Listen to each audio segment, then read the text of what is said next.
Welcome to another episode of Thought OPPS. I am one of your hosts. My name is Steel Biz. We took a break, took some time off. Much needed because we had to get some other things together, get our life together. We have our co-host. Go ahead and introduce yourself. I'm your other host, your shortest host, EJ Briz, the shortest host. Okay, right.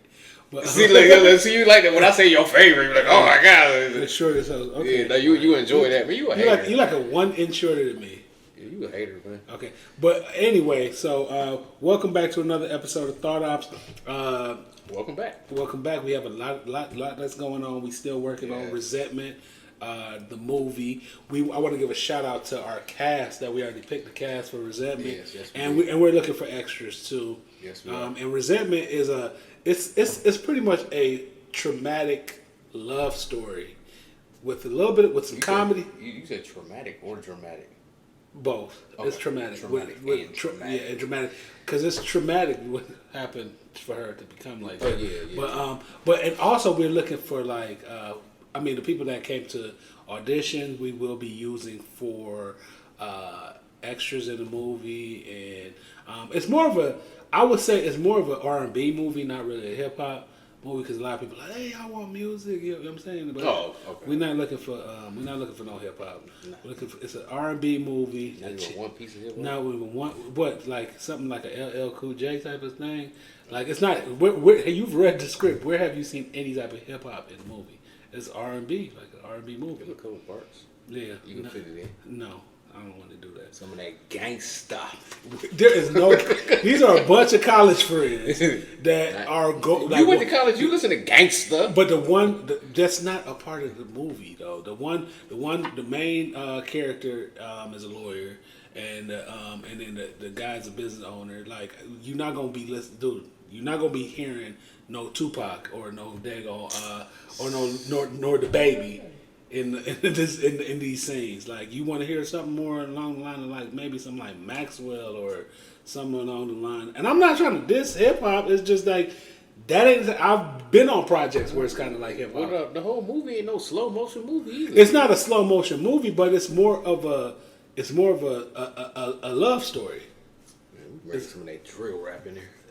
I hope you ain't saying it. I will kick you out because we ain't about to have no drill rap in there because ain't nothing drill rap. It ain't no death in the movie. It ain't no fighting. It ain't nothing. Okay, you need to leave because you already know what type of movie it is. So let me stop. Yeah, he pissed me off. So let me stop. Talking about. Welcome back, y'all. Yeah, well, I need a new host. So this week I'm having a book club at my house too. Like, so we talking about the books and stuff books that I just read. I was having a question. I meant to ask you about this. Okay. And we was talking about loyalty. Because it seemed like we to the point now where I feel old. Okay. And then people be talking about like loyalty and ops and stuff. Like, people like, oh, that's one of my ops. I feel like that's a very immature talk. No, I don't know. Like, I would say that. Because it's like you start to learn as you get older that, certain people don't need to be in your life and you just need to just push them off to the side, right? Yeah. Because I be thinking that a lot of people just be going day by day and be having these opportunities to not have opportunities being around certain people. Yeah. And they go and live their life and just be in these situations because it sounds stupid to me. Well, and I'm not talking about relationships where it's like your wife, and I'm not talking about relationships. I'm talking about like social relationships, even like not even at work, but social relationships where it's like people that you call, like you have like this friend that's always negative. Like I remember one time, so I was talking to a friend of mine, a really good friend of mine, Deshaun, who was talking about an old friend of mine, and he was like, man, that's when I felt like you dumb for still being cool with this person because y'all knew each other so long. I remember my basement was flooding, right? Mm-hmm. This was a friend of mine. My basement was flooding, and they was upstairs. I mean, big dude, you know what I'm saying, could have helped me get my basement together, like my basement flooding. So I called my parents, like, yo, my basement flooding, and it was like, they're I'm just asking them, like what to do. But their reaction was, because they don't live that far from me, their reaction was to come over here. Yeah. And then they came over here. My friend was like, I told him, I was like, my basement flooding. And he was like, he woke up because he was upstairs. He was asleep because he came over here. He was like, man, I'm so tired. He had just came back from the gym. He was like, I'm about to take a quick nap. I'm like, go ahead, take a nap. Then my basement started flooding. Then I came up there, like, in the guest room. I'm like, yo, I knocked on the door, like, yo, my dude, my basement flooding. Mm-hmm. And he was like, okay. And then my parents came over here. You know, my parents, he didn't even speak to my parents. Mm-hmm. He just left. And he just came back. Yeah. No, he just left. Yeah. And when I called him, I was like, yo, man, you know, like, and I wasn't even, like, getting upset. I was like, my baby. He's like, you got it fixed, didn't you? Whoa. And a friend of my friend from Detroit was like, you know what? When that happened and you told me about that, he was like, I feel like I don't care how long y'all knew each other. Mm-hmm. I feel like you should just stop fooling. He was like, I kind of felt like you was stupid. Like I feel like you should just stop fooling with that dude right then and there. Because I am the type of person that, you know, I used to feel like, yeah, I got to be loyal to people. Yeah. You know what? That's so crazy that you talk about it because I just had a situation with somebody myself that, you know, I had been cool with for like close to 20-something years. We worked together. And just to go back to what you say about, oh, we too old for that. Age doesn't, you know, age doesn't exemplify, you know, maturity. You know what I'm saying? It doesn't mean that you're mature. And this person is older than me. Mm-hmm. And, you know, me and this person we almost got into a physical altercation. And I had to think about, you know, the situation because it's just like, you know, I have a son to take care of. So, mm-hmm. you know, I can't be, you know, getting in physical altercations at work or whatever and losing my job over some words or whatever.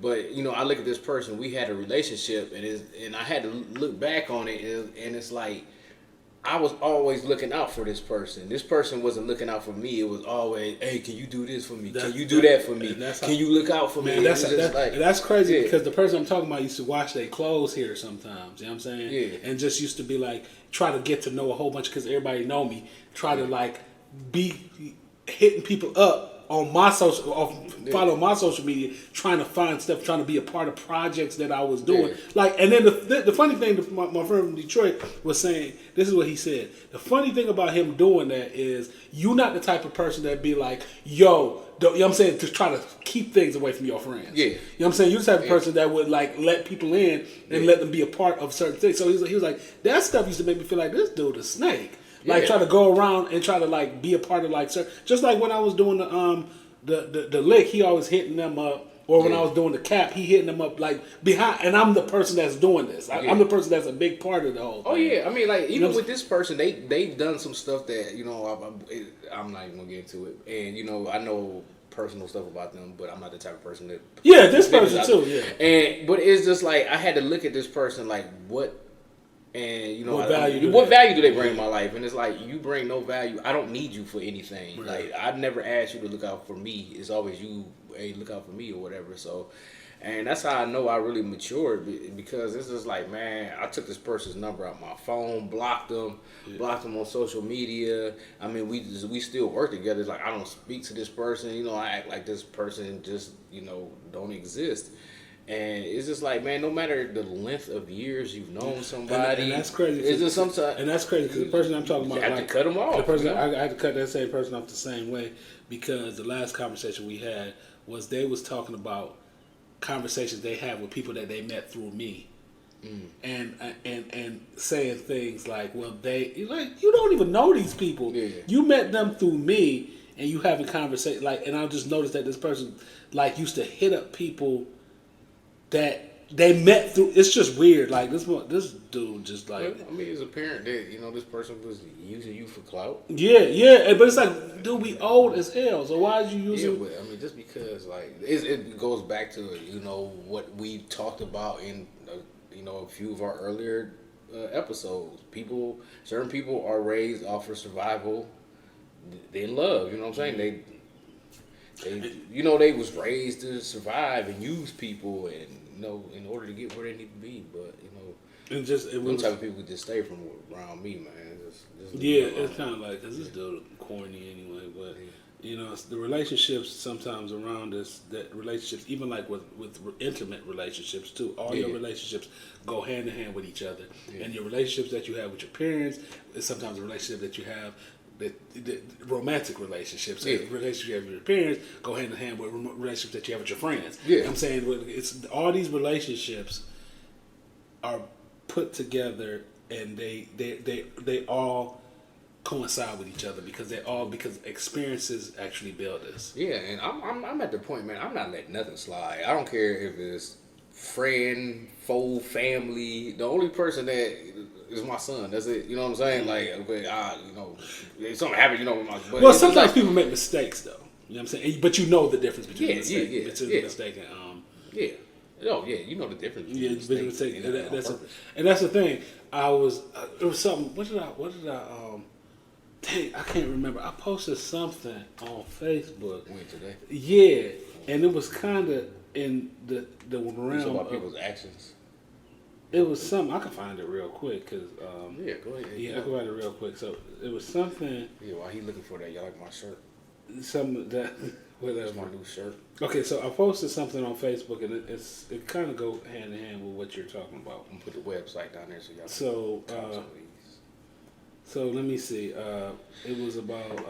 Damn. Unfortunately, most things we do don't only affect us. With being sound mind, body, and soul, know which things do. Yeah.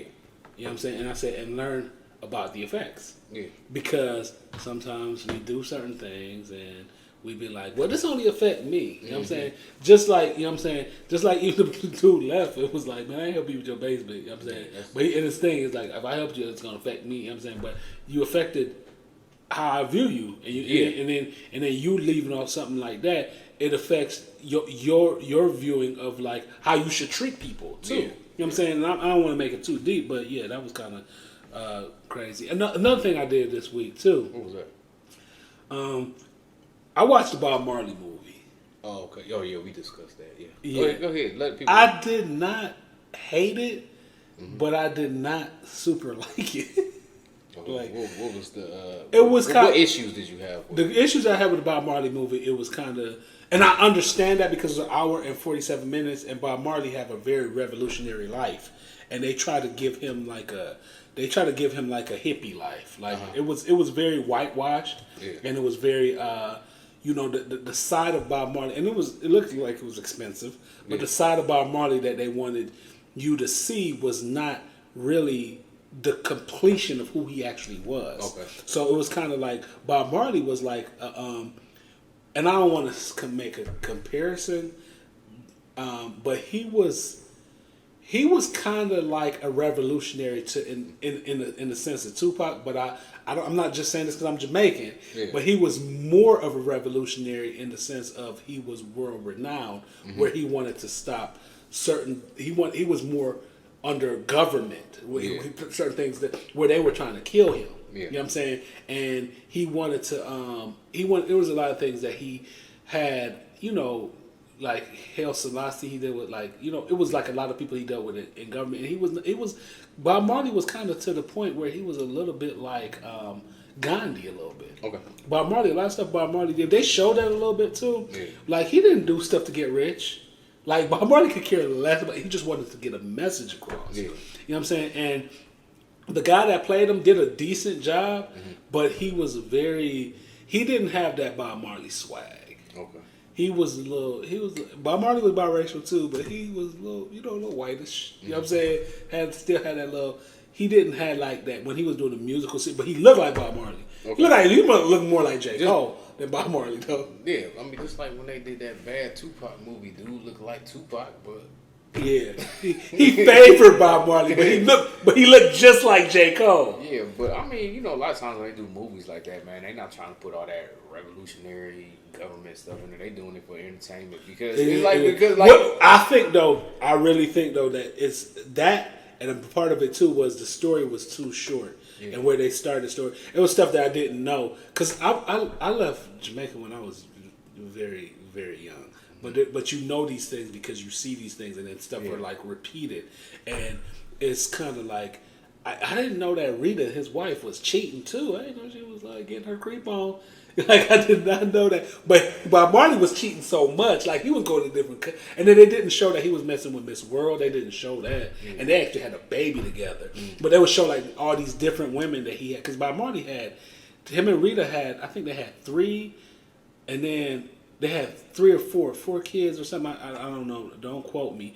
But then they had total of kids. They have 8, and then total of how many kids he had. I think he had like something like 12 to 15 or something like that.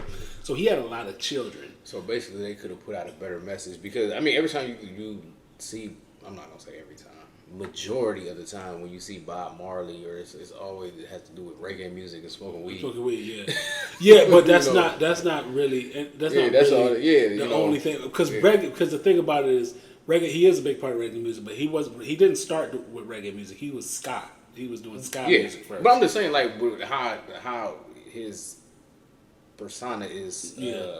But you know, a lot of Caucasians love Bob Marley, because a lot of them get the message that he was giving across too. But it's a lot of liberals that love Bob Marley. Yeah. So they get the message, because if you go to when I used to go to down to white colleges, back in a long time ago, it was Bob Marley posters everywhere, and they could tell you more stuff about Bob Marley than I could, because they were so into the culture, and I never been too much into the weed culture, the Rastafarianism. I'm saying, but a lot of that have to do with his religion too. You know what I'm saying? Mm-hmm. But what was I saying? I was saying, you asked. You were saying that what you didn't like about the movie. Yeah, I didn't. But I didn't hate it. Okay. It was entertaining. The actress was the lead actress. I don't know her. The lead actor and actresses. Maybe I should find their names. They did a really, really, really good job. I think the lead actress, she got to be from Jamaica, because her accent was really good. All the kids had to be from Jamaica because their accent was really good. Mm-hmm. But it was like little moments that you would have, like people sounding like they not from there. But I get it. It's acting. Her name is Lashana Lynch, and the guy, he's not Jamaican, but he's from England, and they know how to put on really good. They know how to put on really good accents. Like they know how to do American accents in England. Kinsley Ben Adair. What else he played? He looked familiar. I'm gonna look it up. Yeah, look it up. But yeah, he did a really good job. Yeah. And then another movie that I just saw was Civil War. I went to the theaters to see that. Civil War was, man, that movie, they spent $50,000 to make that movie, and it was $50,000 well worth it. That movie was phenomenal. I probably won't see it. That movie was with Kirsten Dunst. I don't know the actor's name, and the young actress. We so close to living that right now. That's why they made that's why they made the movie. It was like, because people keep talking about it, but after you watch that movie, you ain't gonna want no Civil War. Well, you know what? No more. I was kind of like, I didn't know it was a real movie because I heard about it last year, and I know it was crazy. Kirsten Dunst, Wagner Moura, and the young actress was Kaylee Spanning. Okay. And it's like, I heard about that movie last year, and people were like, and I seen something like, oh, they're going to actually put this movie out when it's an election year. So I thought it was fake because, leading up to the movie, you see commercials and, promotion for it. I didn't see really no promotion for it until, like, dang, this movie's here, now it's out. You know what I'm saying? They wasn't really promoting it like how you would do any other big-time movie. The first weekend, they made $25 million off that movie. And Jesse Plemons, you know who Jesse Plemons is? This dude right here. Yeah. All right. And you know he's a bad guy in every movie. Yeah. But he did, man. I was watching that movie. I wanted to fight him, man. He was so, like, it was just like disheartening, man. The stuff that this dude was, it was like he was a terrible person. And then Stephen McKinley, older guy, this dude right here, played a great part. And I don't want to give no spoilers because I was about to give a spoiler real quick. But yes, go ahead. Well, during our little break, I had the opportunity of joining the Extreme Compound, and it's a really, I really enjoy it. I'm not saying it because we've interviewed trainers. Yeah, which we got 3 interviews. Yeah, we've interviewed a few. I'm not saying that And Terrence know, like if I'm not feeling something, it don't matter who the person is or what the situation, I'm gonna let it be known like I'm not feeling it or whatever. But man, I really, really, really, really enjoy this place. It's nice, it's peaceful, it's better than Planet Fitness. It's kids is not running around in the way. Everybody's nice, respectful, and everything. And I really love the place. It's a really, really nice gym. Yeah, I ain't gonna lie. I was still at Lifetime. I was going Lifetime and Extreme Compound. I canceled my Lifetime. Yeah. I'm only at Extreme and still got Planet Fitness because that's $10 a month. So I canceled that anyway. Yeah. But it's a big. The energy, man. When you go to a place and you get like good energy and you feel like very family based. Exactly. Yeah. It's just like, man, I just love that. I just love going there. Like, and everybody be like, people will talk to you, but people won't talk you to death. Yeah. Like you get your work because they dare to work out. Man, I ain't gonna lie. I was up there and Will. Shout out to Will. Yeah, and he was like, I was doing some jumping jacks and it was like, I kind of admitted in my because I've been doing some hit workouts. So he like, yeah, you doing them? You got? I'm like, oh, time's up. Now, So, I was like, the clock said I had a minute left. But so if you go to the Extreme Compound, I know people been looking at me like, is that the guy that's on the podcast with you? Yes, it's me. You can't. People always say I look mean. You can't come up and speak to me. I'm not mean. Whatever. I'm not disrespectful or nothing like that. But but if you want to be on the show, you got to talk to him. He's in charge of all that. I'm not going. No. So we're about to go to the next portion of the show where we talk about books. Yeah. Okay, so I just got done because I'm part of a book club reading Our Secret Society. So tomorrow, and it's at my house. We doing a book club meeting on Our Secret Society, Molly Moon, and the glamour, money, and power behind the civil rights movement. Pretty good book. It's more of a history book though. You know what I'm saying? I enjoyed it. It's a history book. But Molly Moon, and she's like one of the leaders of the civil rights movement. What I'm getting from the story, like, she was a hoe. Like, but she started like the Urban League because they talk about it was a big rumor back in that time. I mean, why can't she just be a free spirit? She was married. She was married, and they talk about like how. Well, maybe her husband was married and she wasn't. Well, they talked about him too, and they said her husband he was doing some other things, other things too. Well, her husband was married and she wasn't. Yeah. Well, they said he was kind of like on some. It was rumor, alleged information that he was on some other. They said he was.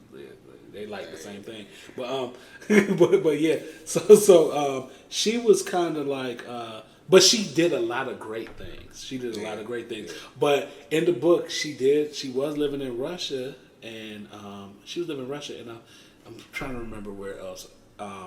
And she was studying Marxism, and she was studying communism. Mm-hmm. You know what I'm saying? It did come up later in her life that, and y'all know what communism involves. It involves everybody getting the same, like. Yeah, if you don't, man, look it up. Yeah, and then she came back to America, and she saw all that money that she could get, and like she would like live above her means and stuff. Yeah. And like have these parties and stuff. That's a lot of people in America. But the thing about what she would do is she saw that, but by looking rich, that made people want to give you money. So she made a lot of money, and they knew, and she had a great idea. It was the Urban League. Okay. So they saw that, and they like, well, let me give more money. Okay. And it's a lot of, back then like now, it's a lot of white liberals, and that's the people. They say she was messing with Rockefeller. Mm-hmm. And he was married. No, not the white Rockefeller. Oh, yeah.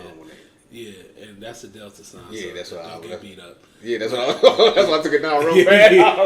Yeah. So and it's a lot. So they talk about Whitney Young. I went to Whitney Young.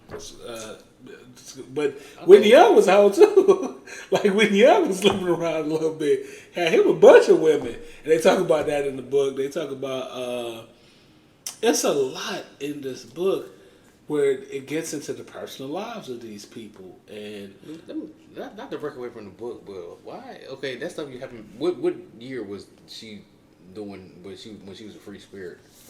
Oh, this was back during like the 40s and the 50s. Okay, so that stuff been going on since the beginning of time. So why everybody just act like now since social media out that just made? I mean, it was like the 20s too. Like Yeah, but it was like common back then too. You know what I'm saying? So why everybody think just because now it's social media, you know, that causes people to? Well, the thing about it is, there was a certain. It's been going on since the beginning of time, but now it's kind of like it was frowned upon back then. Now it's kind of like you can do what you want to do. You know what I'm saying? So with it being no holds bars, with it being no holds bars, it's kind of like the value systems is so different. You know what I'm saying? And then back then, you know, wives are wives. You know what I'm saying? And not saying they're not now, but there was I have conversations with people and clear that up real fast. No, because I have conversations with people now, and people kind of like when I have these conversations. Because me and a friend was talking today. True story. Me and a friend was talking. I ain't gonna say all that, but we was talking about how people sound like an echo of social media. Yeah. Oh, yeah. And it's not their own ideas. And they have these echoes of how relationships should be, how friendships should be, how family should be. Yeah. And all of it sound like an echo off of social media. Nothing they're experiencing, nothing that they're going with. You know what I'm saying? Everybody want to talk about 50-50 in relationships. And just, it's just not like a whole bunch of echo off. And I ain't going to say nonsense because all of these ideas do come from something. Yeah. But everybody's experience is different. Yeah, it's. Go ahead. Go ahead. No, I lost the track. I was about to say something, but then I don't think it's necessary. Okay. He's about to get us canceled. No. But yeah, so this book is a really good book. She was light skinned, and that was a big part of the story too, where they talk about like the she fact was light skinned or light skinned. She was light skinned. So the thing is, she got like back then it was a lot of colorism. So she got a lot of preferential treatment. And then she didn't look black too. She got a lot of preferential treatment because of how she looked. She was beautiful. They called it back with the paper bag test. Yeah, and shout out to Tanisha C. Ford. That wrote the book because her cousin is her cousin Jonathan is hosting the book club meeting tomorrow. So it's his cousin's book, and we're actually going to discuss this great piece of. But I'm ready to read something fiction. But I did read something fiction. I read A Little Life, 814 pages. Thank you, Marie. You're not gonna you're not gonna get to 3,000 books this year. No, we're not gonna get to 3,000 books this year because Marie had me reading A Little Life. And this book is crazy. I already told y'all, like we talked about, because I've been talking about it for a while. This book is, if you scared of, I don't know if we can say that on YouTube, just people sleeping with kids and stuff like that. And if you scared of like prostitution, and if you scared of essay, if you scared, it's a lot of that in the book. And just ways people deal with trauma, like as far as like. Yeah, so she saw that it was on TikTok, and a lot of people cried from reading the book. I didn't cry from reading the book, but the main author, it's just a story about a group of friends that they all had an Ivy League education, and just like all the things that they've been through. I almost saw a tear coming out of your eye. No. But it's just tell the story about these group of friends. Judah's like the main character, and he crazy. Like, he crazy. He's a lawyer, but and I don't mean to say he's crazy, but because of his trauma that he's been through, he deal with life totally different. Yeah, so, and that's A Little Life. And then I'm reading right now. I'm gonna be done this week. I just ain't really been feeling like reading, but I'm gonna finish this book by Monday. It's called The Richest Man in Babylon, and I see that everybody have read this book because I posted the book and everybody likes it's a great book.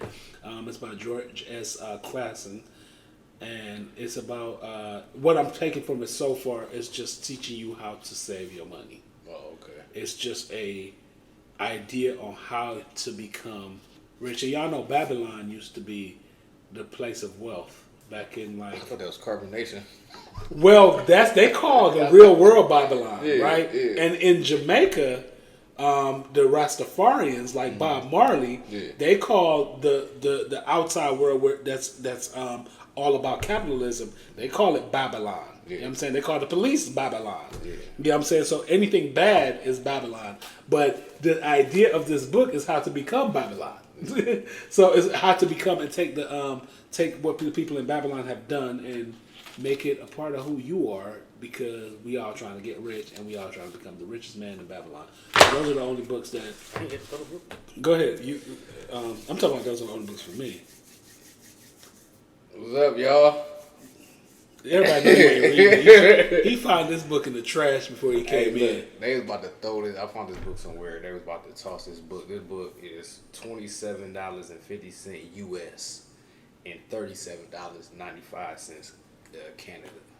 This book was written. I was trying to look when this book was written. It's been some years. Or why this book was written? It's called Bling Bling Hip Hop's Crown Jewels by Minya O.H. Forward by Ludacris. So this book, if Ludacris is doing the forward, this book is kind of old, whatever.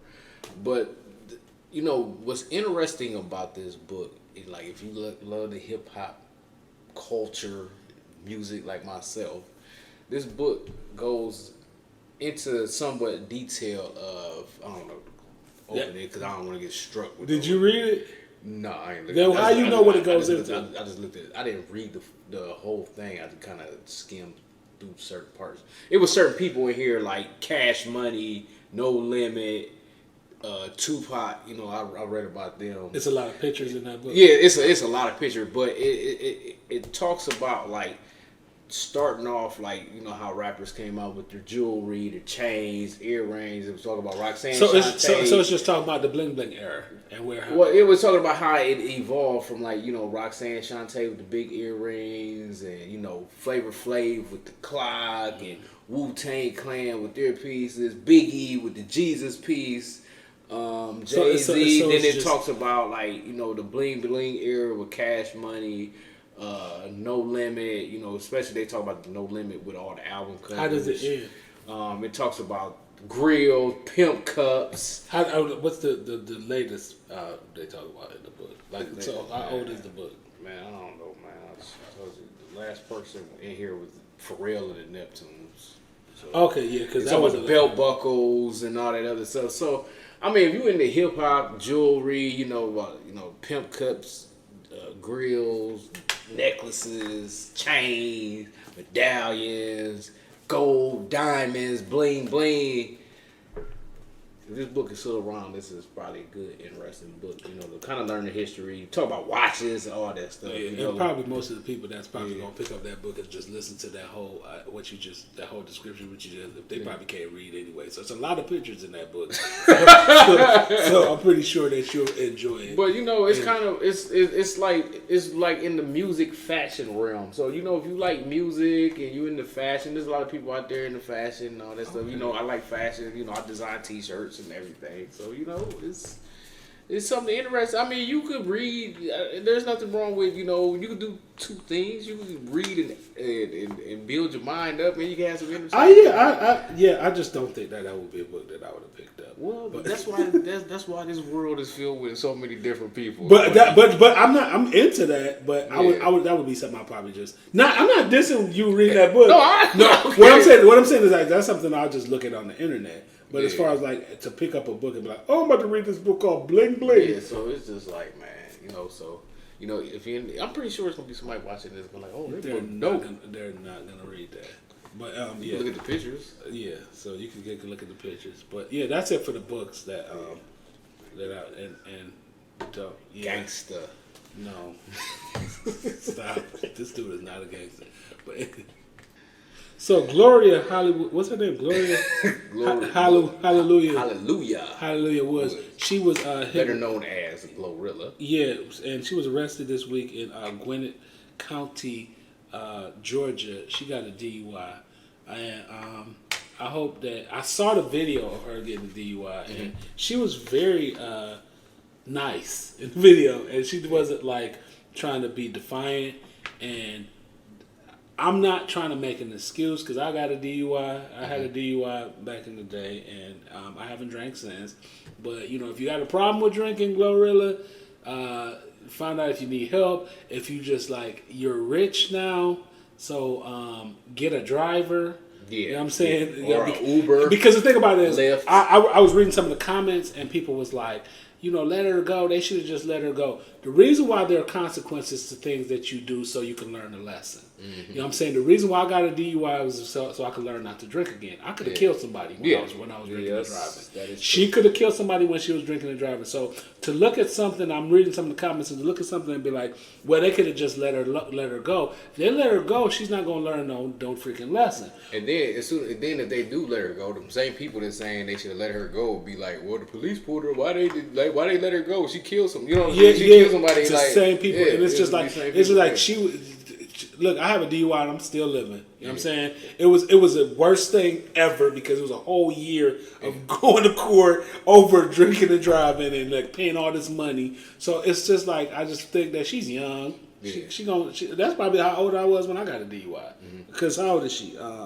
Because she's 24. I was 24 when I got my DUI. I was 24, and I learned a lesson from it. That not only did I learn that it wasn't even just about the money, how much I had to pay for that. It was just about like this ain't safe for everybody else. Yeah. You know what I'm saying, the thing that like we talked about in the show earlier, our actions affect more than just us. But go ahead, what would you say? Like I agree with everything you said, and sometimes we just need to take the fandom out of everything and just look at the bigger picture. And just because this person is a celebrity and has some type of status, it's like no.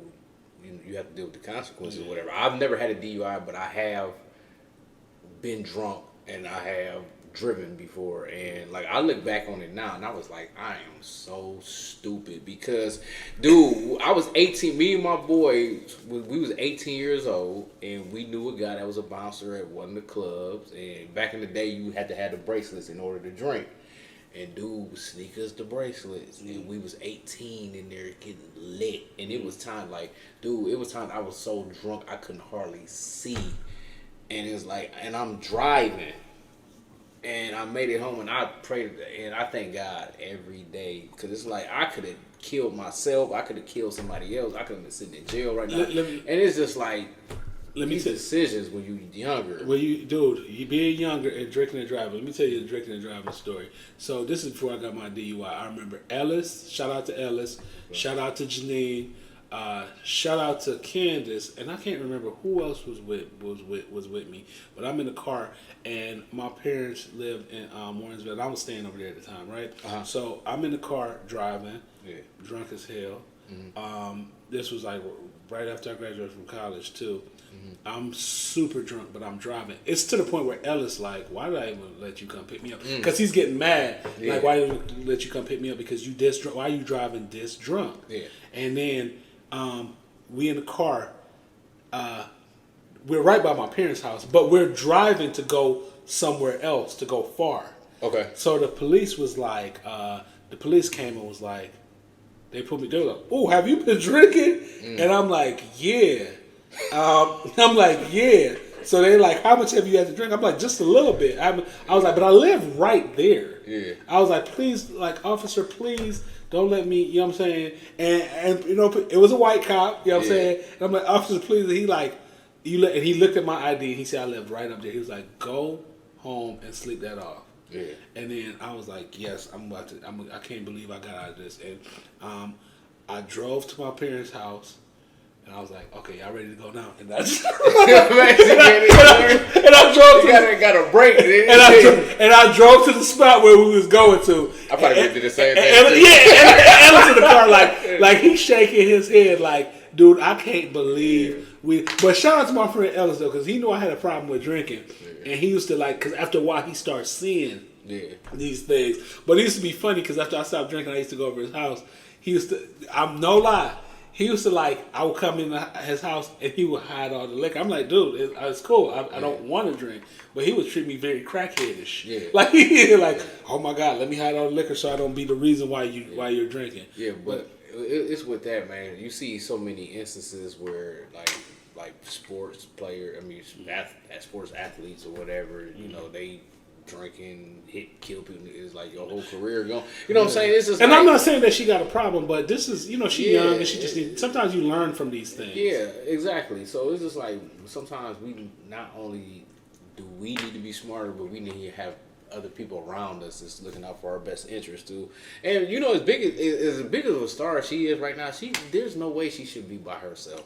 She should have not. No way. Well, no, she wasn't by herself though, because there was people following her. I feel like somebody should have been like, somebody should have been in the car like, get him, blow, get him.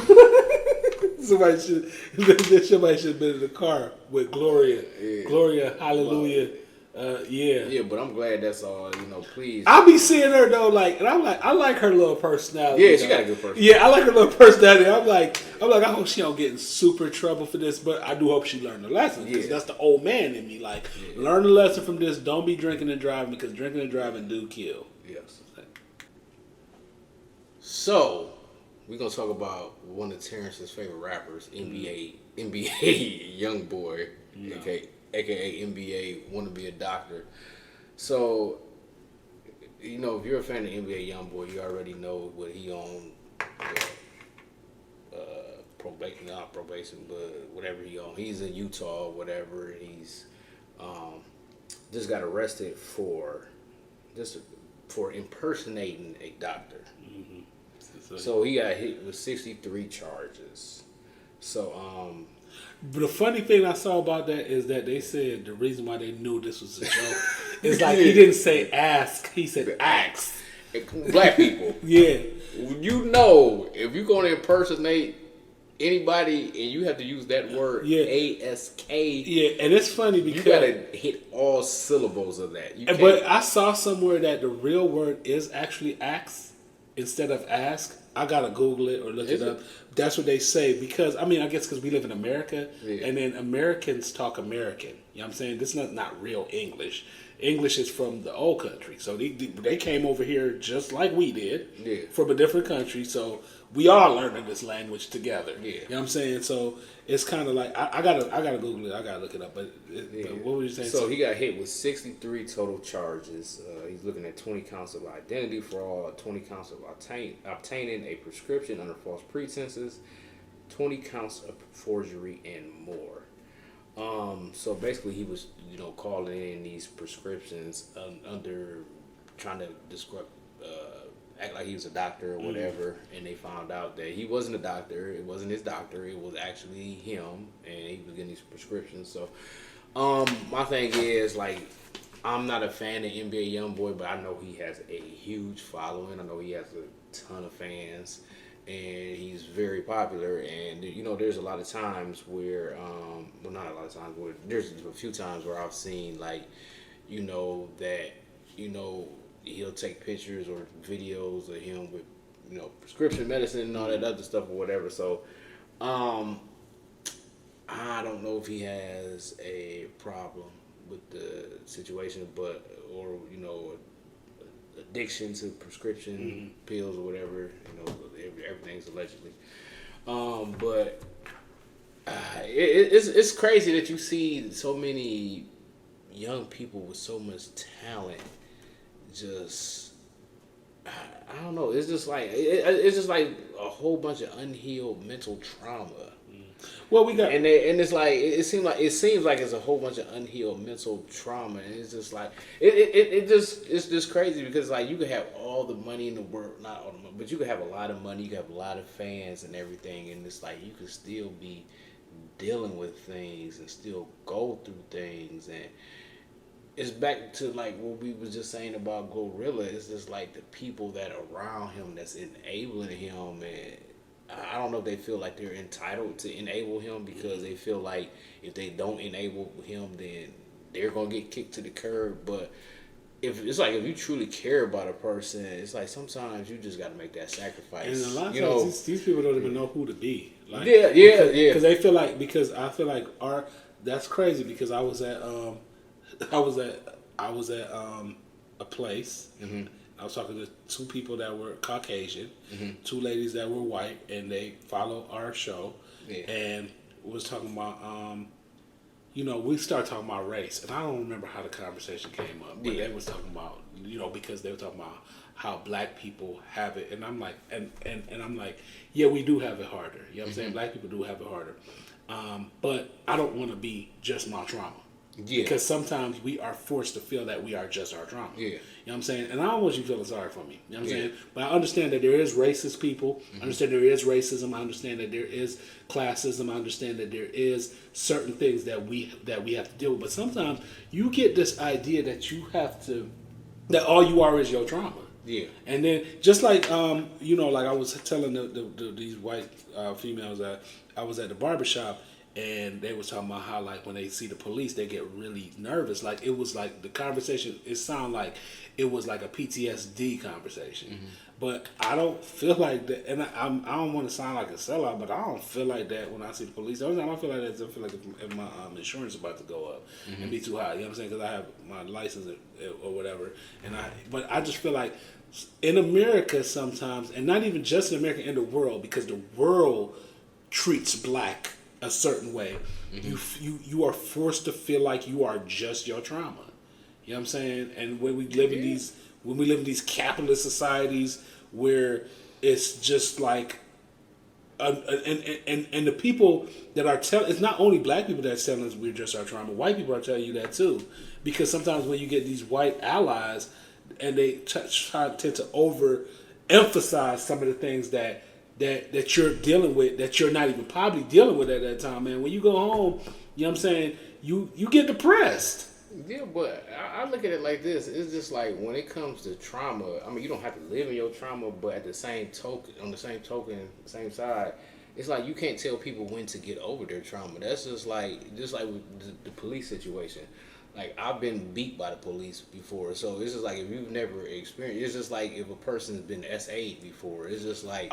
You can't tell a person that's been SA'd, like, hey, you can't feel a certain type of way. I never said don't get over your trauma. I said you not to realize that you're not only your trauma. Yeah, you can realize, but that's what I'm saying.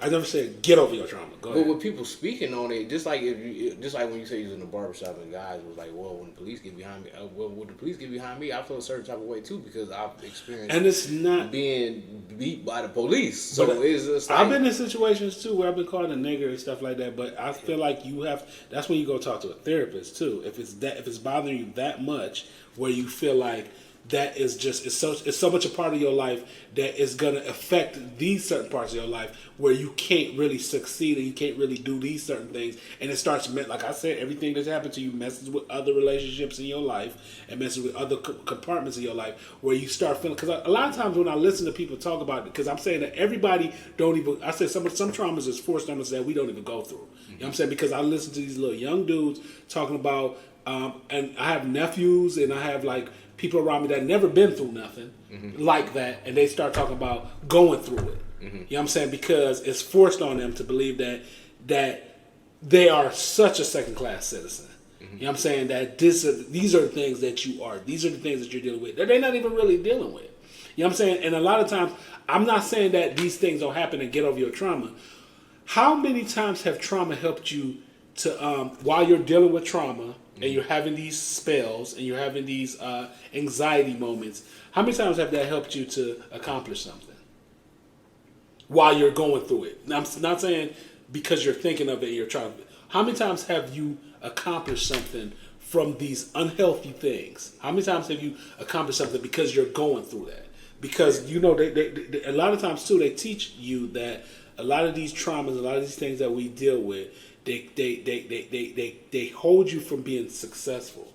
Just like, you talk about you don't really beat your son, you don't really hit your son for stuff, because it's taught that people that beat their kids, those kids end up in jail anyway, or they end up in bad situations anyway, and they don't want to succeed. They don't want to try to, and look it up. They don't want to. They feel that they don't want to explore to try to get anything better because it's fear. Yeah, they beat fear into them. Yeah, but I look at it like this when it comes to, I'm just gonna use that police situation as an example.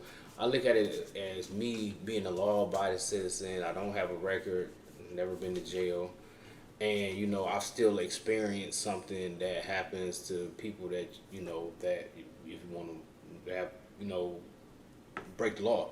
And it's like dealing with that is just like I look at my son.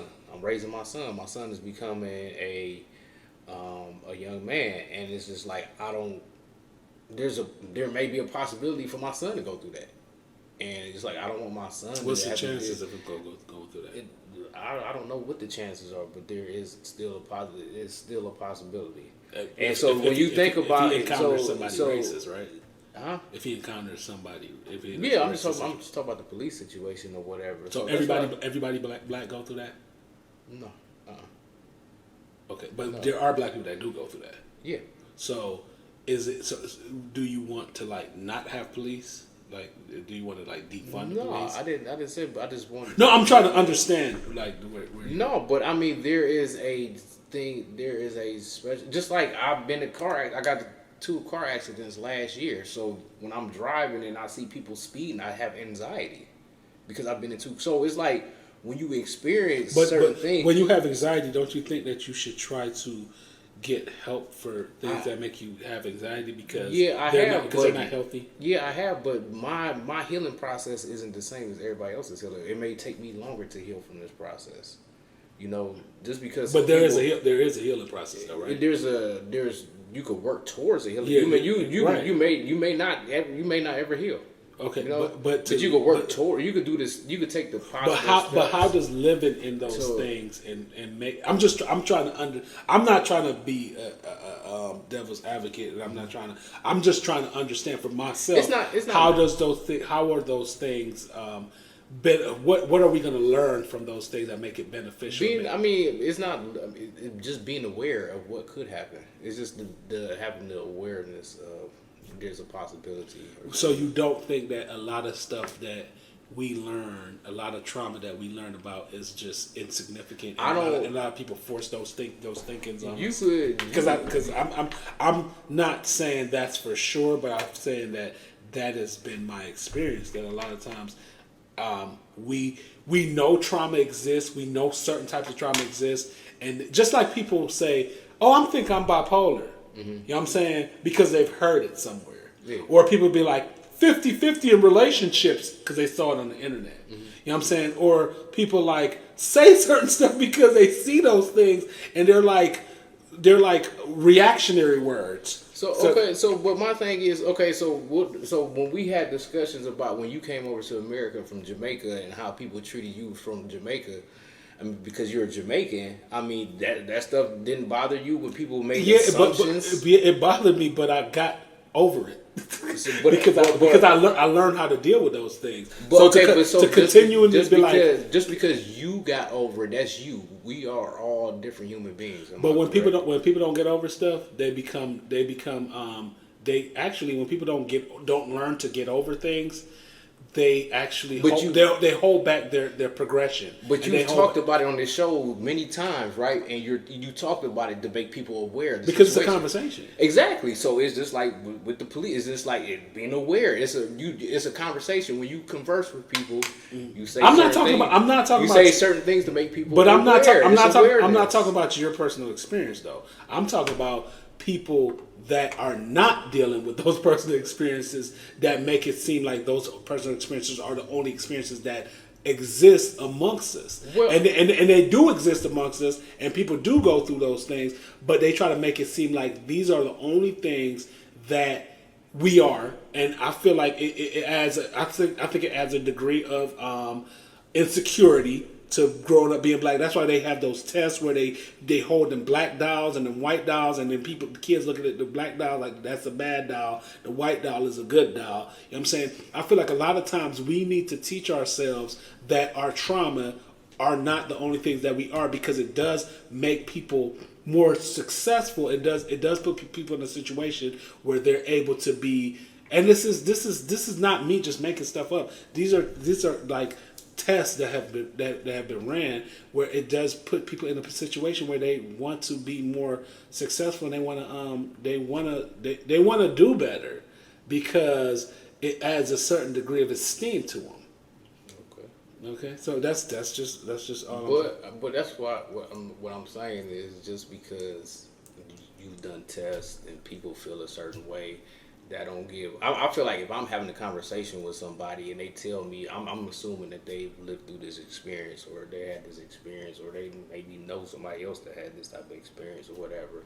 So, I mean, my thing is like, what affects me may not affect another person the same way. That's how I look at it. Yeah, but I'm just saying that from all trauma, we need to find healing, and that's just basically where I'm at. I'm not gonna keep going into it, or because then we could just agree to disagree. But from all trauma, I feel like we need to find healing. But go ahead, any last words? Or we could be on the road.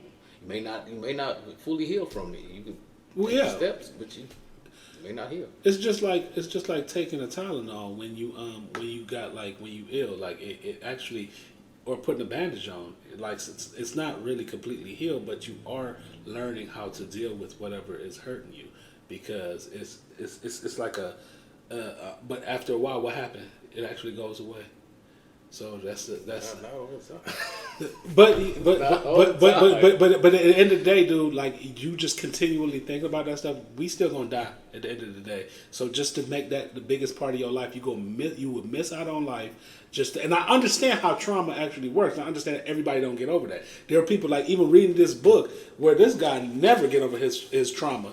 It was the stuff that he been through, because he been essayed, sold it, and guess what happened? And I shouldn't tell because that's a giveaway. But let's just say he never got over it. He became successful. He became a lawyer. Some people never get over it. But there were people giving him those gems to get over it. So it could have been a different story. It could have been, but everybody, the chemical makeup in our brain too have a lot to do with it. But I'm just saying. That's what I've been saying. Yeah, but I'm just saying that. But I'm not going to sit here and say that there's no healing to it, because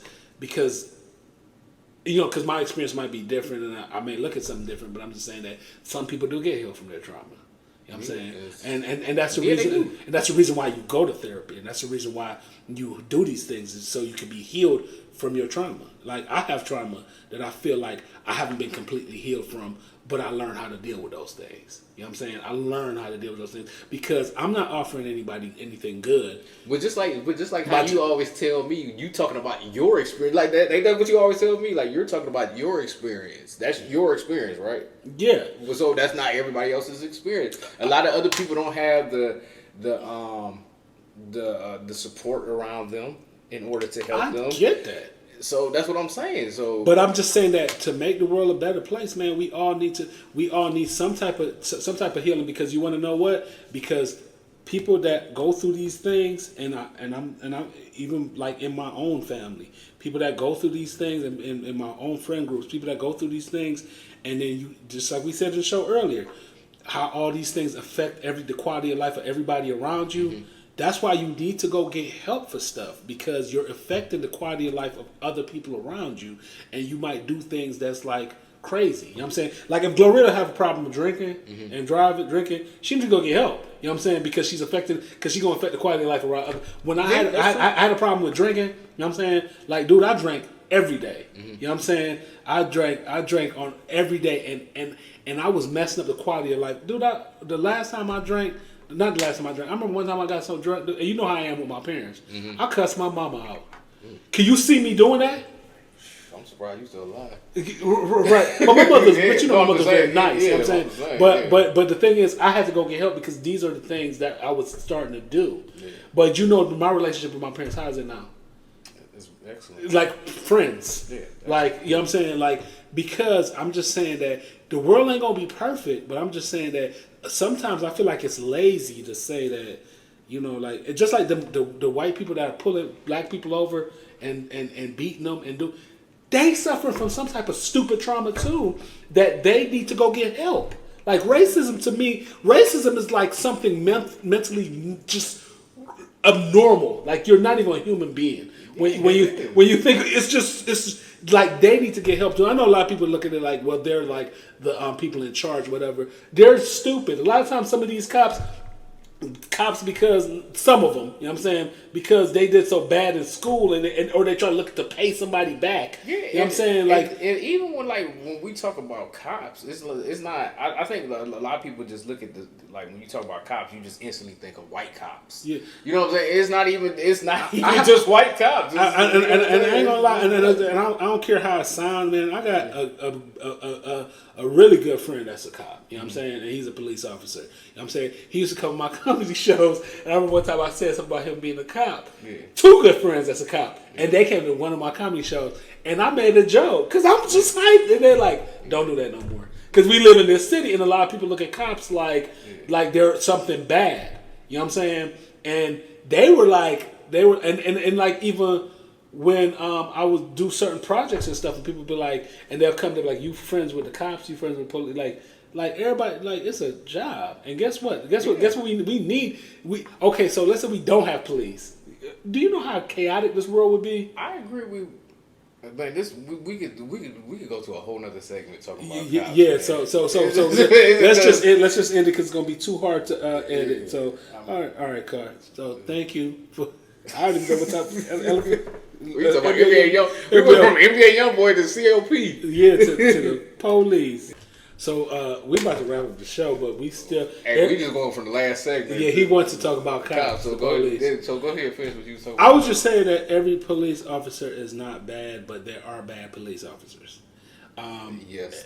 Yeah, just like every rapper ain't bad, but they're bad rappers. Yeah. You know what I'm saying? Like every because sometimes I feel like we are forced to believe certain things, man. Like I'm just living in this world, and I don't want to say living in America because to me, I think that black life around the world is something that is tampered with to where it just wants these lives to feel insignificant and wants these lives to feel some degree of just less than. Yeah, but I wouldn't say we are for. Oh, we are. I don't want to. The reason why I say force is because we have social media, we have television, we have these ideas of what we get. Dude, let me tell you. Okay, let me tell you. Okay, I'm gonna let you finish, but let me say this one thing. When I first came to America, right? Yeah. I was a little kid. I was 8 years old. You know what? Mm-hmm. I thought all people in America were rich. Mm-hmm. All white people in America were rich because that's all I saw on TV. My mother used to watch Dallas and Knots Landing and all that stuff. Mm-hmm. And then I thought that all black people in America were poor. Mm-hmm. And low, because I watched Sanford and Son and I watched Good Times. These shows were syndication. I'm not that yet old, but I watched these things. You know what I'm saying? This is like pre-Cosby Show and you know what I'm saying, stuff like that. So these are the ideas I have what black in America is and what white in America is. You know what I'm saying? So what I'm saying is we get these because you said we're not forced. Yeah, we are kind of to a certain degree. Because it's subconscious. If we are forced, and no disrespect to people, if anybody's a cop out there or whatever, I know you have a rough job, everything is hard when you go to work. Nobody's really trying to change the narrative because there's been situations where I work for a school district, been working there 20 years. We get background checks. You know, for working in the school and everything. The school is staffed with cops. I walk into school, the cops don't even speak. They mugging. Like, I'm in my uniform. So my thing is, if you're, patrolling the community and you want to be more community involved, I'm a worker. I've been able like, why are you mugging me? Like, just because you know what I'm saying? I understand that you have to, lay down the law and everything, but like, I'm not a criminal out here running the street. I'm a hard-working man. I come in, I speak to everybody and speak to you, and you act like you can't even speak to me, or you don't even want to speak to me because you have a gun and badge. And I'm gonna tell you a story about what happened one time. One morning I was on my way to work. I stopped in Dunkin' Donuts. It was a police officer leaning on the. It was only one. Yeah, it was a police. I ain't even trying to be funny, but it was a police officer leaning on the counter. Dunkin' Donuts be like 70 of them. Yeah, but it was a police officer talking to a young lady, and he just leaned on the counter like this. So she stops the conversation. I came in. I didn't say nothing. I'm looking at the menu, just waiting for her to acknowledge me. She stopped the conversation or whatever. He turns around and look at me like, why you stop my conversation? So I put my order in, and then he's still looking at me. He was like, do I know you from somewhere? And I said, no. I said, I don't know any police officers. And I just kept my order. Just kept this. But, that's the... So my thing is, like, if you don't want us to have these type of thoughts about you or whatever, why aren't some of these police officers trying to change the narrative? Well, yeah, that's a one-off situation. A few. Yeah, but that's not every police officer. But there are bad police officers. Bad police officers. But I feel like sometimes, and then sometimes too, I feel like we are not, and I don't want. Yeah, I think that we're not in control of our psyche as much as we think we are. And that's including me, that's including anybody. Sometimes we go in situations we see police officer, we got attitude right away. Because we see these police officers. Sometimes they see you and they got attitude right away. Or sometimes we go in places and like we see I remember going to like Whole Foods, like the person that made my basement flood that we talked about earlier. Like I remember going to Whole Foods, they'd be like, why do you go to Whole Foods? Because you're a dark-skinned Negro. And this is a light-skinned Negro telling me this. Why do you go to Whole Foods? Because they're looking at you that, you know what I'm saying, that you're the... And the younger me would go in there and be like, I can't go to this place because there's too many white people there and they're going to look at me crazy. Yeah. But I go to these places and I just went to Penzies today. Yeah. Had the best conversation with them 2 old 7-year-olds. So sometimes we are forced to feel certain ways. And dude, I've been through that. I'm not saying every white person is good. I'm just saying that sometimes we are forced these ideas, and sometimes they are bad because they're forced ideas to feel about us. You know what I'm saying? Like the racism thing, man. I'm telling you, and I'm not just saying that black people are the only people that's forced to feel a certain way. The only difference is they have more power. Yeah, but my thing is like when this conversation, it ain't even just black and white. It's just about. Well, it's about black people and cops is what you were saying. Like I have a coworker, he's white, and I remember he was telling me a story about how he had just got pulled over on his way to work, and he was like, I told that effing police officer he could take this ticket and shove it up his behind. I just took the ticket and threw it. And it's just like. I remember I told you that story. Remember I told you that story when I was coming from Akron, and I cussed out that police officer. Yeah. And he was being so nice to me. Because I was in a bad mood. It was some relationship stuff. So I was in a bad mood. I'm coming from Akron. And he going to ask me, so where you coming from? And I said, none of your business. And I said, why are you asking me that? And then he said, it's just small talk. I said, we're not friends. I have small talk with friends. Just write the ticket and give me my ticket so I could go. I thought I was white for a second. So you should have beat your black. Dude, I swear to you, I said, just write my ticket so I could go. He was really nice though, but I wasn't in the mood, dude. I was mad about something else. Yeah, but I mean, I know a guy that's a younger white. And you know what's funny? Because I knew I wasn't drunk, and I knew my license was good, and I knew my insurance was about to be high as hell because I seen him writing the ticket anyway. Yeah. But I knew I had license and insurance. Yeah. But I know a guy that just recently became a police officer. He's a younger white guy. He grew up around black people. Matter of fact, worked with his mom for years, and it's just like he understand. It's just like I just feel like a lot of times when police officers come from certain communities, they should get to know the community instead of that instant tough guy, mean mug. It's like I understand you gotta be tough on crime, but like, come on, man. This gonna make you mad, but. I had a conversation with a white police officer that we were friends. I ain't talked to him in a long time. Mm-hmm. He said when he first became a police officer, he was young. Yeah. He was like 21. He said he ain't like black people. would that make me mad? Okay, because I'm having this conversation with him, and you know, like a lot of black people, like, why would you talk to somebody white that's saying that?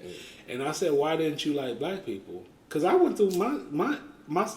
We could go back to that too, but he said he didn't like black people because he was taught not to like black people, and he said he was a cop, so he was around only those types of black people. Yeah. He was only around those. He was around criminals, and he said he had to realize one day after meeting certain different black people that I'm judging all these people based on criminals.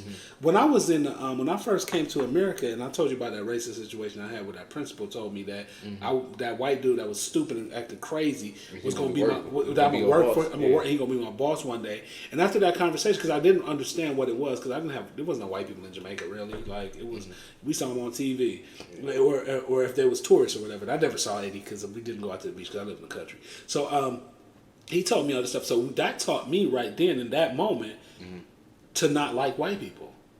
In that moment, that was what I learned. That's what I'm saying. A lot of stuff we learn is not really right. You know what I'm saying? But then I had a situation. I got older. You know, I feel like not liking white people made me make a lot of decisions too. Like I went to HBCU. I think that has something to do with not really wanting to deal with white people.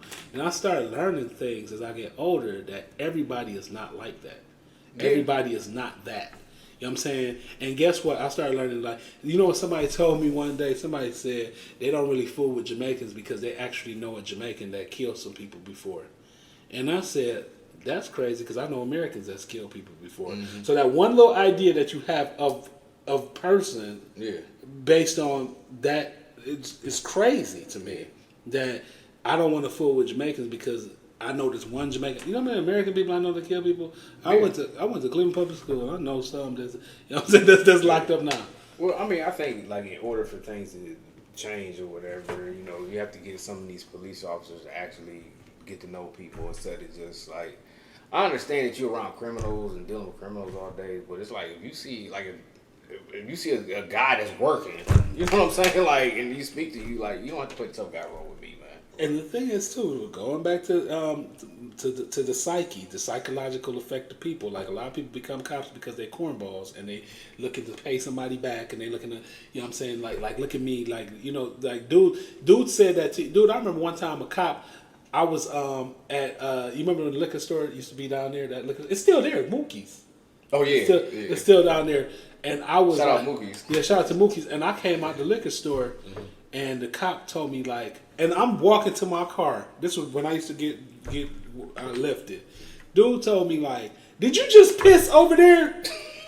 And I'm walking to my, you can see, he just looking for somebody to fool with. Somebody, he was black too, he was a black cop. It sounded like a black cop. Like, did you just piss over there? I'm like, nah, dude, I just left out of the liquor store. Yeah.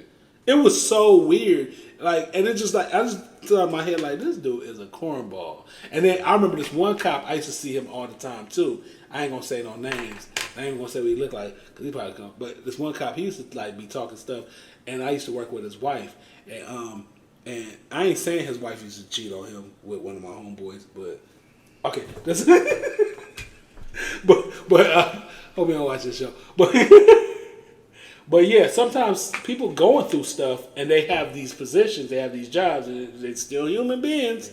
Oh, and that, I know we got to cut this short, but you know, back to the trauma situation, I had a police officer that I didn't even know we was dealing with the same female back in the day. You told me that story. Yeah, and he was harassing me, pulling me over all the time. So, I mean, that adds on to that's some cornball stuff too. Yeah, that's some more cornball stuff, and I'm just gonna flex my power. Yeah, so you know, shout out to all the good guys out there, all the good cops. Yeah, shout out to all the good cops. Please talk to y'all. Y'all know who y'all are. Like I got friends that are cops. I'm not gonna say their name on my show. Yeah, but please talk to y'all colleagues. Man. Yeah. So all right, man. And well, y'all. Another episode of Thought Ops. Next week, I guess. Next week we have a guest. Derek, we got a guest, and then the week after that we got a guest. Rose, and then you can't remember the guest. Because we just booked we Jason coming on the show later on this month, and so we gonna have some other Jason Boykins, and shout out to everybody else that we gonna have Donald Trump on here too. No, Candace Owens. Okay, this time we just go right. Yeah.